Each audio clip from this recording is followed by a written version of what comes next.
She raised her glass and smiled like she was hosting a reality show. New rules for him starting today. Her friends laughed, clapped, cheered like trained seals. I didn't. The sound blurred into one long, hollow echo. I just watched her, every flicker of pride, every mocking glance she tossed my way. It wasn't what she said, it was the performance, the deliberate humiliation disguised as humor. Something inside me shifted then, quietly, cleanly. When the laughter died, I stood, calm, controlled. My turn, I said. That silenced the table. Even the waiter froze. New rule for her, I continued. Marriage ends tonight. The women stopped smiling. Her hand trembled against her wine glass. And then the apologies started, not from her, but from them. One by one. Soft, guilty voices. We told her not to push you. She didn't mean it. Please don't hate her. It was almost cinematic, watching her crumble in front of her own audience. I didn't raise my voice. I didn't need to. The thing about humiliation is, it's never spontaneous. It's planned, crafted. She'd been building toward that moment for months. Little jokes at my expense. Stories told just loud enough for others to hear. At first, I dismissed it as stress. Then I realized it was strategy. She wanted dominance disguised as empowerment, control disguised as playfulness. She wasn't cruel in the physical sense. She was worse, psychologically precise. She wanted to rewrite me in real time. Every time I set a boundary, she'd test it, twist it, call it insecurity. When I stopped reacting, she escalated. Jokes about training me, comments about putting me in my place. And when that didn't sting enough, she made it public. My birthday was supposed to be her finale, the night she showed everyone who was in charge. She just didn't know I'd already read the script. The unraveling started weeks earlier. Her phone, locked tighter than a vault. Late-night texts to coworkers, deleted call logs. I'd worked in interrogation. I recognized patterns of deceit instantly. The difference between a lie and an omission. The small unconscious smile that flashes when someone feels untouchable. So, I stopped asking questions. Instead, I mirrored her behavior.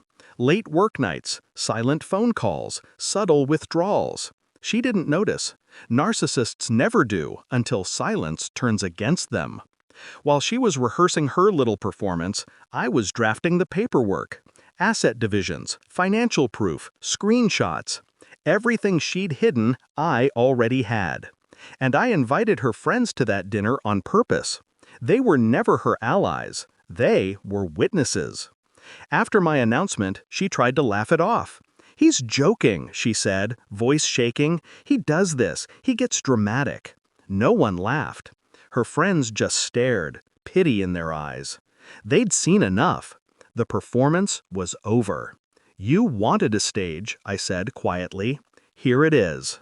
I slid an envelope across the table. Inside, printed copies of messages, photos, bank transfers, hotel receipts. Her fingers hovered above it, trembling. She whispered, "You went through my phone?"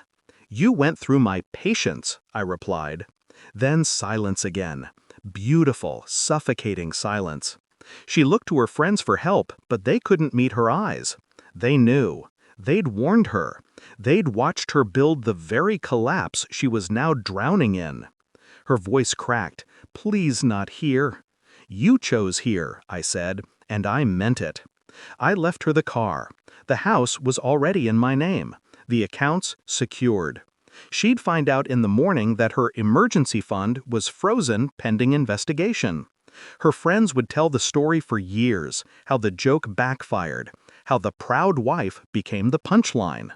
I didn't ruin her life. I simply let the truth surface. She did the rest herself. No shouting, no anger, just quiet, calculated exposure. The kind of justice that doesn't need applause. When I got home, I poured a drink, not to celebrate, just to mark the end. The house was still, peaceful in a way it hadn't been in years. She'd texted 20 times. Apologies, explanations, promises, all variations of the same lie. I deleted them without reading. People like her think control equals love, but real power is silence, the refusal to play their game. For the first time in a long while, I didn't feel anger. I felt distance. She wanted new rules. I gave her one: consequences. And that's the thing about rules. They only matter when they're enforced.